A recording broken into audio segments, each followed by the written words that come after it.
All right, in this video, we're gonna show you 3 strength movements that you can do to help you power through your runs. There's a lot of people right now that are out there running, and so we wanna help guide you to give you some strength movements that you can do at home with no equipment to help you progress and improve on your runs. Coach Corey's gonna take us through those, so let's jump right into it.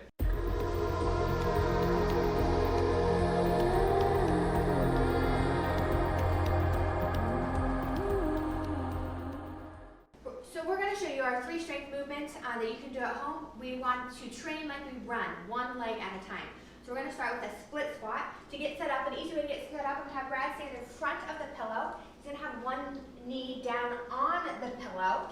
It'll help get into that movement. And then let's take that back leg up on the chair though, Brad. One leg knee on the chair. So right now, he's just about perfect, but his knee's not quite 90 degrees. We're going to hop a little forward. Perfect. So before he even tries to stand up, I'm going to have him shift his weight over his front leg. Good, now he has a nice angle here that lines up with his angle in his shin. So from there, I'm going to have you press through your right heel to tall standing. Good, so he's started in a good position. Now let's go back, send your hips back, drop down, pause, and then right back up. So we don't want to rest our knee at the bottom, we just want to hover it. So nice and slow, and send back, pause, good. Stay there, Brad. So what we're looking for are good 90-degree angles here and 90-degree angle here, which is perfect. And then right up. So if you do this at home, what I want you to do is go slow and controlled. These aren't fast movements. So Brad is going to go down to the bottom for the count of 3. He's going to hold it for 3 seconds and then come up. Okay, let's do that, Brad. Down for 3. Nice and slow. 2, 3, and he's going to hold it. Feel his glutes fire up and then drive on up and up. Good. So send those hips back a little bit more, Brad. Reach back, 2, 3, and then come right up. Good. Let's do one more, Brad. Feeling those glutes a little bit? Oh yeah. Perfect. And up. All right, so our next movement is going to be a single leg deadlift or a touchdown. We're practicing our hinge pattern to kind of stretch out our hamstrings and strengthen our glutes. So Brad is going to face the chair, and he's going to balance on his left leg, hovering his right leg. Good. So the point of this is to reach forward without letting your shoulders round and to send your hips back. Okay, so Brad is going to reach out for this chair. Trying to reach and tap. Good. As best he can and come forward. Perfect. So he's hovering on his left leg, sending those hips back. So this time let's go and pause back. Brad, so send back, pause. So nice straight line through his back. His hips are back toward me, and he's hovering very well on this leg, hips forward. Okay, let's do 2 more. Again, nice and slow, pause. He should feel a stretch in his hamstring, activating his glutes, and up. Good. As you want to progress with this, we would, instead of reaching forward, we would reach our right hand down to our left toe.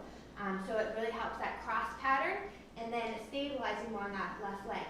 So after this one, Brad, let's, perfect form. We're going to take our right leg, we're going to reach down for our left toe, without rounding our shoulders forward. Pause.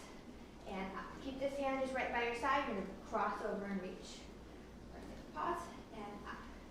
Nice. We'll start to get a little bit wobbly too, so you really have to focus on your foot planting too. Good. And one more for me, Brad. Back, pause, and up. We're going to do one more because he's slightly, I don't know if you noticed, he rounded his shoulders forward, so you want to think about engaging those lats. And it's not perfect, Brad. Nice job. It's not all about touching your toe, it's just about that hinge pattern, your hips going back, nice tall posture through your shoulders. One more for me, Brad. And up, good. The last and final one that we're going to show you is a single leg hip thrust. So we're going to be on the ground. Brad is going to lay down on the ground on his back. Here we're going to really just strengthen our glutes, getting to that full hip extension, which doesn't seem to happen when we run a lot, because we're always flexing our hips. So Brad's going to lay on the ground, his palms are going to be up next to him.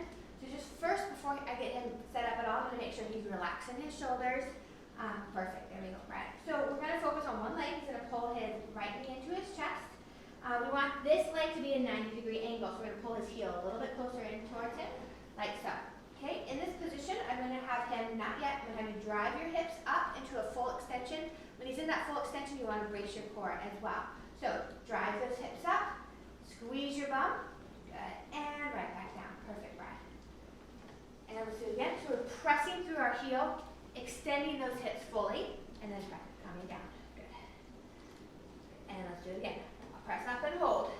Nice. And back down. We're pulling that knee in because it takes away a bit of lumbar spine or low back extension. But often people will use their backs instead of their bums. So keeping that knee close to your chest helps prevent low back working and your glutes working instead. And let's do one more, Brad. We're feeling that in our glutes. Oh yeah. And last one, drive it up, hold, and lower back down. And All right, those were 3 great exercises that Corey just took us through to help you power you through your runs for you to work on at home. These are 3 great strength exercises that I encourage you to definitely work on and continue to try them. Let us know what you think. Leave a like, leave some comments below. We'd love to hear from you. we just want to make sure that you are strengthening your legs, not just running on those legs. You can add strength to your quads and your glutes and your core. You will notice a huge difference when you're running out, powering through those hills, running past those people on the sidewalk just to show how much stronger you're getting. So do your best, add some strength training to your every other day activities, and you will see a big change. Thank you for joining us today. We'll have more tips to come.